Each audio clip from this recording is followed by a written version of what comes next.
একজন বিজ্ঞ আলেম ছিলেন, যার অনেক ছাত্র ছিল। যখনই তার কাছে নতুন কোনো শিষ্য আসতো, তিনি তখন তার পরীক্ষা নিতেন। তিনি কিছু পাখি পালতেন, আর পাখিগুলোকে তিনি একটি কথা শিক্ষা দিয়েছিলেন। কথাটি হলো, শিকারি আয়েগা, দানা ডালেগা, জাল বিছায়েগা, ফাঁসনা নেহি।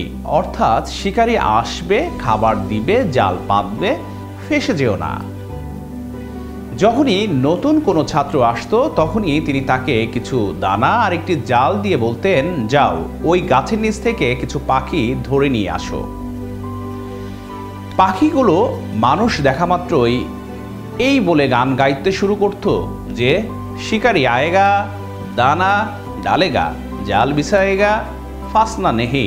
তখন বেশিরভাগ ছাত্রই ফিরে আসতো এই ভেবে যে এত চালাক পাখি ধরা যাবে না, মোটেও না। কিন্তু যদি কোনো ছাত্র জাল পাতত আর দানা হিসেবে তবে দিয়ে দিত, সেখানে পাখিগুলো মুখে ওই কথাগুলো বলছে ঠিকই, কিন্তু দানা খেতে আসছে আর জালে ফেঁসে যাচ্ছে। অর্থাৎ তাদের মুখের কথা তাদের কোনো কাজেই আসছে না। এই পাখিগুলো আসলে কি বলছে তারা সেটা নিজেরাই জানে না।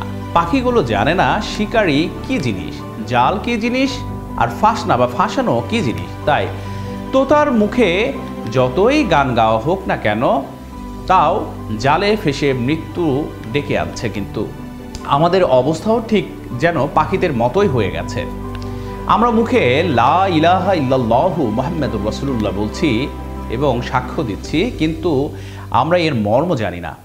প্রত্যেক সালাতে সূরা ফাতিহা পড়ি, কিন্তু আমরা বুঝি না এর ভেতর মহান আল্লাহ কি বলতে চেয়েছেন। একই সাথে আমরা সুদ, ঘুষ, পরনিন্দা, অহংকার, জিনা, গীবত, অশ্লীলতা, পর্দাহীনতা ও অসংখ্য হারাম কাজ করছি। আর কথা বলা পাখির মতোই আবার কালেমা বলছি আর নিজেকে মুসলমান হিসেবে দাবিও করছি। কাজেই আমাদের এই সাক্ষ্যদান কথা বলা পাখির মতনই। আমরা মুখে কালেমা জপার পরেও শিকারির জালে ফেঁসে যাচ্ছি। মহান আল্লাহ তাআলা আমাদেরকে যথাযথভাবে অনুধাবন করবার তৌফিক দান করুন। আমিন।